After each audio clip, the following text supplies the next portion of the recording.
తెలంగాణలోని రేవంత్ రెడ్డి సర్కార్ 5 లక్షల కోట్ల అవినీతికి పాల్పడిందని తెలంగాణ ప్రతిపక్ష నాయకుడు బీఆర్ఎస్ పార్టీ వర్కింగ్ ప్రెసిడెంట్ అయిన కేటీఆర్ ఏకంగా ఏఐసిసి అగ్రనేత రాహుల్ గాంధీకి లేఖ రాయడం సంచలనం సృష్టించింది. తెలంగాణ ప్రభుత్వం ఇటీవల ప్రవేశపెట్టిన ఇండస్ట్రియల్ ల్యాండ్ ట్రాన్స్ఫర్మేషన్ పాలసీ పేరుతో ఈ దోపిడీ కొనసాగుతోందని, ఇది దేశంలోనే అత్యంత అవినీతిమయ సంఘటనగా నిలవనుందని కేటీఆర్ ఆ లేఖలో ఆరోపించారు. ఇది హైకమాండ్ కు తెలుసో లేదా తెలిసి మౌనంగా ఉన్నారో తెలియదని ఆ లేఖలో ఆయన ఆరోపించారు. ఈ అవినీతి కారణంగా అత్యంత విలువైన ప్రభుత్వ భూములు పలు ప్రైవేట్ సంస్థలకు మార్కెట్ విలువలో కేవలం 30%కే సొంతం చేసుకునేలా అవకాశం కల్పించి రేవంత్ రెడ్డి సర్కార్ 5 లక్షల కోట్లు అవినీతికి పాల్పడుతుందని ఆయన ఆరోపించారు. హైదరాబాద్ నగరంలోని బాల్నగర్, జీడిమెట్ల, సనత్ నగర్, ఉప్పల్, మల్లాపూర్, రామచంద్రాపురం, హయత్ నగర్ వంటి అత్యంత విలువైన భూములు కలిగిన ప్రాంతాల్లో 9,300 ఎకరాలు పారిశ్రామిక అభివృద్ధి కోసం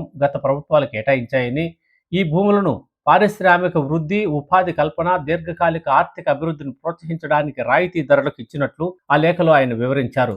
అయితే వీటన్నిటిని కేవలం సబ్ రిజిస్ట్రార్ విలువలో 30% చెల్లిస్తేనే వారి పేరుతో రెగ్యులరైజ్ చేసే విధంగా తెలంగాణ సర్కార్ నిర్ణయించడం, ఆ దిశగా 45 రోజుల్లోనే మొత్తం క్రమబద్ధీకరణ చేస్తామంటూ ఫాస్ట్ ట్రాక్ అనుమతులు ఇస్తామని మభ్యపెడుతూ పెద్ద ఎత్తున అవినీతికి ఆస్కారం కల్పించాయని ఆయన ఆరోపించారు. ఈ ప్రాంతంలో భూముల ధరలు అమాంతం పెరుగుతున్న ప్రస్తుత తరుణంలో రాయితీ ధరలకు ఈ భూములు ఇవ్వడం ఏంటని ఆయన ప్రశ్నించారు. ఇందులోనే అవినీతి మతలబు దాగి ఉందని ఆయన ఎత్తి చూపారు. తెలంగాణ రాష్ట్రానికి అత్యంత కీలకమైన హైదరాబాద్ నగరం చుట్టూ ఏర్పాటు కానున్న ఓఆర్ఆర్ లోపల ఉన్న అన్ని పరిశ్రమలను ఓఆర్ఆర్ బయటకు తరలిస్తామని ప్రభుత్వం చెబుతూనే, ఇప్పటికే పారిశ్రామిక అవసరాల కోసం ఇచ్చిన రాయితీ ధరలకు ఇచ్చిన భూములను కేవలం 30%కే క్రమబద్ధీకరిస్తామని, అక్కడ నివాస గృహాలు తదితర ఏర్పాటు చేసుకోవడానికి అవకాశం కల్పిస్తామని రేవంత్ రెడ్డి సర్కార్ చేసిన ప్రకటనలోనే ఈ అవినీతి తతంగమంతా దాగి ఉందని, కాంగ్రెస్ హైకమాండ్ దీనిపై దృష్టి సారించి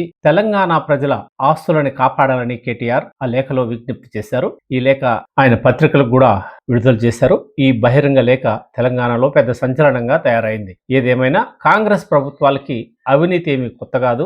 ఏదో కార్యక్రమం ద్వారా ఈ అవినీతి కార్యక్రమాలు వాళ్ళకు కొనసాగించడం అలవాటు. అందువల్లే దేశంలో కాంగ్రెస్ పార్టీ దాదాపుగా కనుమరుగైపోయింది. ప్రస్తుతం అధికారంలో ఉన్న బీజేపీ ప్రభుత్వాలకి, గతంలో ఉన్న కాంగ్రెస్ ప్రభుత్వాలకి తేడా ఈ నీతి, అవినీతి రెండింటి మీదే నడుస్తుంది.